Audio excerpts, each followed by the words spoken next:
সবসময় আমাদের মনের মতো হয় না, তবুও প্রতিদিন নতুন করে শুরু করার একটা কারণ কিন্তু ঠিকই থাকে। নমস্কার, আমি সুপ্রিয়া, আপনারা দেখছেন আমার ছোট্ট চ্যানেল সুপ্রিয়ার দিনলিপি।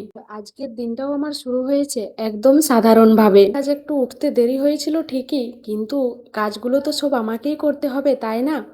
বাসনগুলো ধুতে বসে গেছি, আর কিছু বাসন কিন্তু রাতেই ধুয়ে রেখেছিলাম।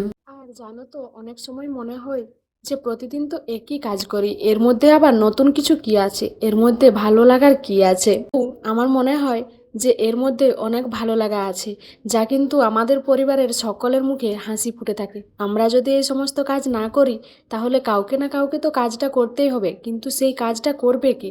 আমরা যখন পরিবারে আছি, পরিবারটাকে ভালোবেসে সেই কাজগুলো করার মধ্যেও কিন্তু অনেক আনন্দ থাকে। ছোট ছোট আনন্দ নিয়েই তো আমাদের স্বপ্নের পথ চলে। এই আনন্দের মুহূর্তগুলোই কিন্তু আমি চাই আপনাদের সঙ্গে ভাগ করে নিতে। তো ভিডিওটা কেমন লাগলো অবশ্যই জানাবেন, ভালো লাগলে লাইক করে সুপ্রিয়ার দিনলিপির সঙ্গে থাকবেন। আবার দেখা হবে নতুন ভিডিওতে।